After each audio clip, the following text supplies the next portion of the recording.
Thank you. I appreciate having the opportunity to talk about a subject, and I also appreciate my colleagues.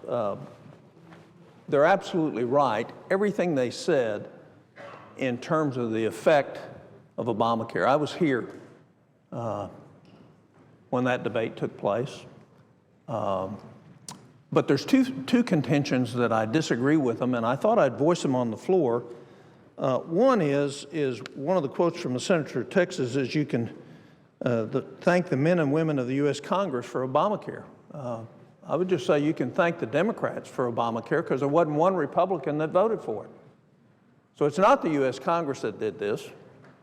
It's the president and his allies that created this mess that we're about to experience.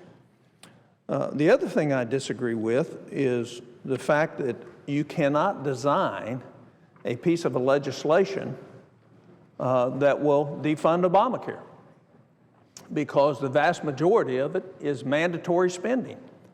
So no matter what we did in terms of a continuing resolution, and according to the CRS, which I will ask for unanimous consent to enter in the record and hand this off after I finish what I'm talking about, is all the things that would continue in terms of the implementation of the Affordable Care Act if we carried out the strategy that's outlined by my colleagues.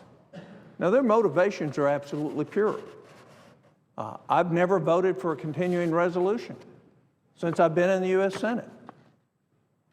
My American Conservative Union rating is 99%.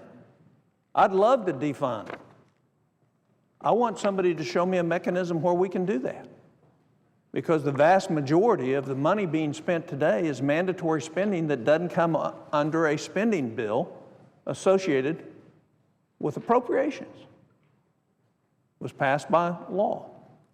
So the only effective way to truly stop Obamacare, and I think we ought to do it, to stop it would be totally reverse it. We don't have the votes to do that. But we do have the votes to delay it. And when you go out and talk about the fact that they're not going to implement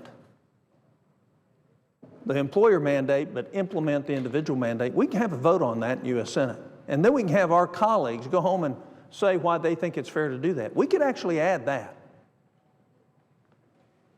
The fact that they're not going to do a check on the claims for eligibility under the exchanges. 88% of Americans think that's wrong. And why do they think that's wrong? Because they know right now on the earned income tax credit that between 25 and 34% of it's fraud. And on the child tax credit, it's the same thing. And they know exactly the same thing will happen when it comes to credits and payments in the exchanges. They also know that the Independent Payment Advisory Board is going to ration care, and the vast majority of Americans, we can have a vote on that again. And a good portion of my colleagues on the other side today would like to get rid of that board. So we can have a strategic method of delaying Obamacare by putting the votes up, but there's no way, according to the Congressional Research Service, that the vast majority of funding can be stopped unless you totally reverse the whole bill. And my colleagues said that they didn't think President Obama would sign that. So you'd have to have 67 votes to let that happen. I spent hours on this floor trying to defeat the Affordable Care Act. Many of my colleagues on this side came around other proposals, the Patient's Choice Act, which accomplished many of the same things without the large government, without the tremendous costs, and without the government getting in between a patient and their doctor. And I do have a little bit of experience on that side of the ledger in terms of caring for people for the last 25 years as a practicing physician. So I would think it would be important that we have a way. I don't disagree with the intent of what my colleagues want to do. I want to defund this bill. But I also want to do it in a way that kills it. And there is not a legislative method that we have that is capable of defunding it short of 67 votes in the U.S. Senate, short of two-thirds votes in the U.S. House. Now, can we put some riders on to say you won't implement a certain section of it? Yes. Associated, as long as it's associated with discretionary spending. So what I would ask is my colleagues to look at what the Congressional Research Service has said and what the approach will be based on their analysis of a plan. I believe the vast majority of Americans want us to get rid of this bill, this law. They want it reversed.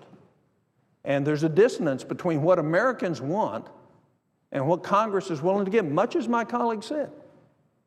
It's different.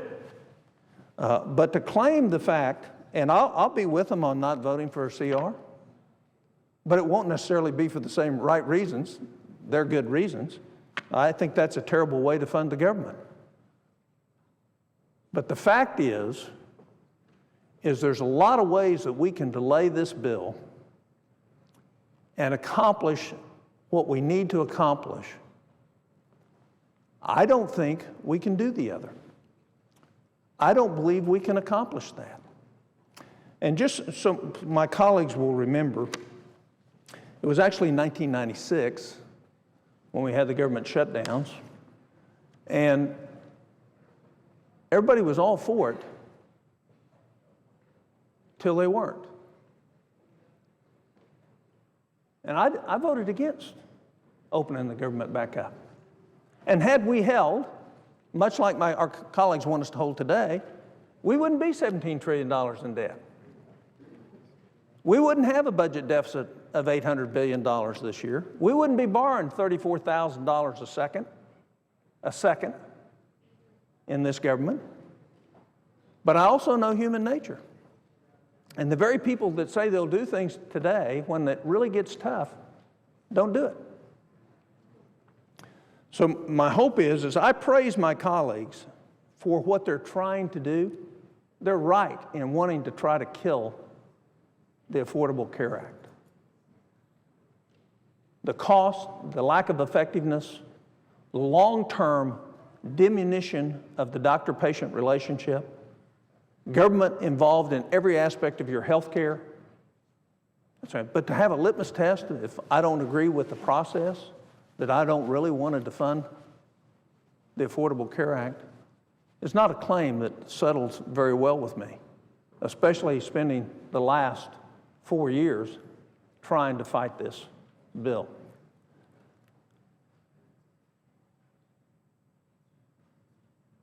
I would say that the administration is lawless in its implementation of this bill. The fact that they're going to pick and choose, regardless of what the law says, they're going to pick and choose what they'll implement and what they won't. I think it's unacceptable. I think it's unfair to the average American. It's certainly unfair to the middle class. It's certainly unfair to those people who are trying to get a job today and can't get full-time employment. We had 334,000 part-time jobs created last year, and at this time in the economy, we should be creating 800,000 full-time jobs a year. They're correct in terms of what it's doing to job creation.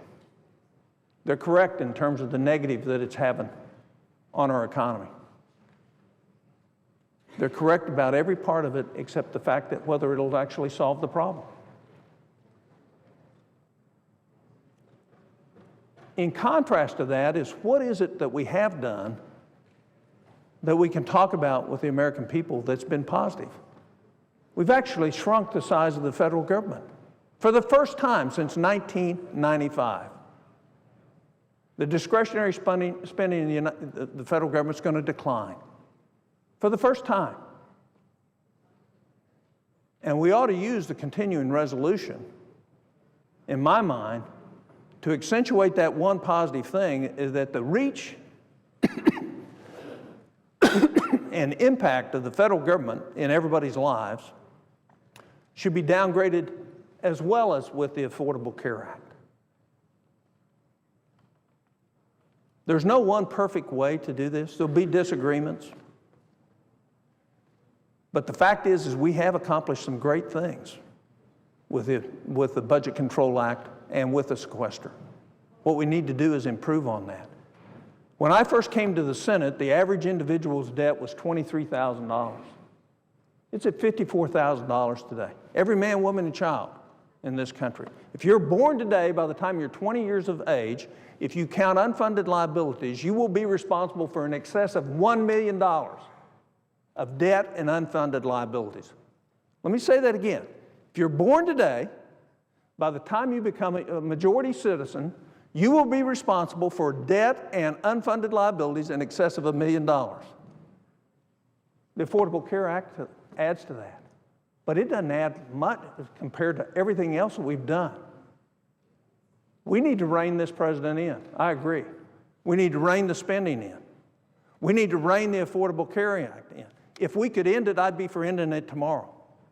What we need to do is delay it to where we can get to the point where we can kill it. It does need to be terminated. There are positive things that we need to be doing.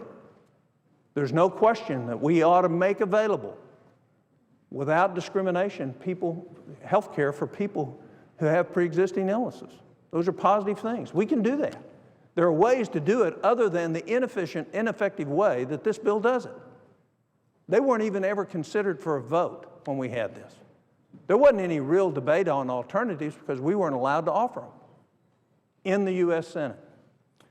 My time has expired, Mr. President, and I submit this, ask unanimous consent that the Congressional Research Study on the effect of my colleagues' plans and what effect it'll have on the Affordable Care Act be entered into the record, and I yield the floor in notice of the absence of a quorum.